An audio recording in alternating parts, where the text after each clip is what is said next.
Hello అండి, ఎలా ఉన్నారు? బాగున్నారా? బాగుండాలనే మనస్ఫూర్తిగా కోరుకుంటూ ఇవాల్టి వీడియో అయితే షేర్ చేస్తున్నానండి.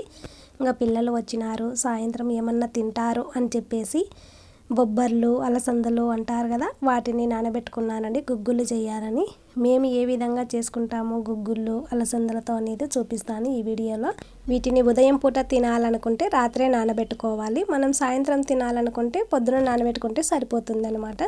కొందరు నానబెట్టకుండా అప్పటికప్పటికి కుక్కర్లో వేసి ఉడకబెడతారు. అలా అయితే సరిగ్గా ఉండవండి. బాగా నానబెట్టుకుంటేనే బాగా మెత్తగా అనేది ఉడుకుతాయి అన్నమాట. ఈ విధంగా బాగా వాష్ చేసి వాటికి తగినంత ఎసురు పోసి ఉప్పు వేసి 2 విజిల్లు వచ్చే వరకు పెట్టుకోవాలి పొయ్యి మీద.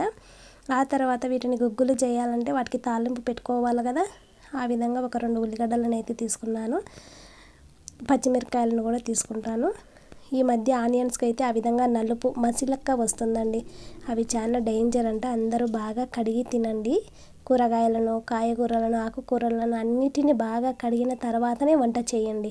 ఒక గిన్నెలో నీళ్లు పోసుకొని పొయ్యి దగ్గర పెట్టుకుంటే చాలండి. మనం ఏమి కావాలన్నా, ఆనియన్ కావాలన్నా, టమాటా, పచ్చిమిరపకాయలు ఏది కావాలంటే అది టక్కున అలా గిన్నెలో కడిగి ఇలా కట్ చేసి వంటలు వేసుకోవచ్చండి. ఎవరే కానీ అలా కడగకుండా చేసుకోవద్దు, ఎందుకంటే రకరకాల రోగాలు వస్తూ ఉన్నాయి. అందుకని దయచేసి అందరూ బాగా కడిగి వంట వండుకోండి.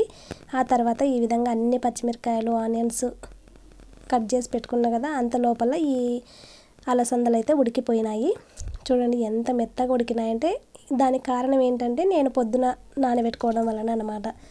మీరు చేసుకోవాలనుకుంటే ఆ విధంగా నానబెట్టుకున్న తర్వాతనే ఉడకబెట్టుకోండి.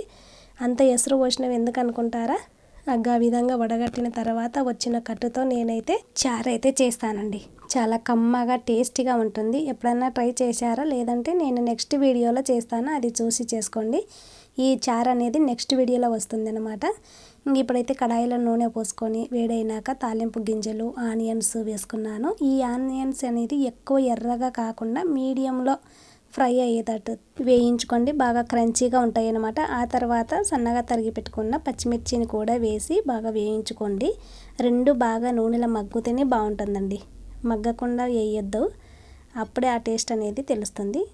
అవి వేగిన తర్వాత కాసింత పసుపు, తగినంత కారము, మనం ఆల్రెడీ పచ్చిమిర్చి వేసినాం కాబట్టి చూసుకొని వేసుకోండి కారాన్ని బట్టి మీరు.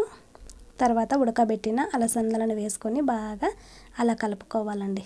ఉప్పు, కారము ఆల్రెడీ ఉప్పు వేసినాం కాబట్టి ఇందులో వేయాల్సిన పనే లేదండి. మనం ఆ విధంగా బాగా కలుపుకుంటూ ఉండాలండి. చాలా టేస్ట్గా ఉంటుంది. నా దగ్గర కరివేపాకు లేక వేయలేదు, మీరు వేసుకోండి బాగుంటుంది. తర్వాత తాజా కొత్తిమీరను కూడా వేసి బాగా కలుపుకోండి. భలే వేడి ఉంటుంది, బాగా వేడివేడిగా తినండి. ఆహా అనాల్సిందేనండి.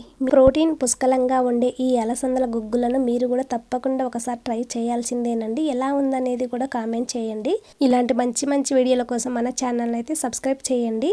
మన ఛానల్లో కొత్తవారు చూస్తున్నట్లయితే ఇప్పుడే సబ్స్క్రైబ్ చేయండి. ఇప్పుడైతే మీరు ఒక మంచి లైక్ అయితే ఇచ్చేయండి. Thank you for watching. Bye అండి.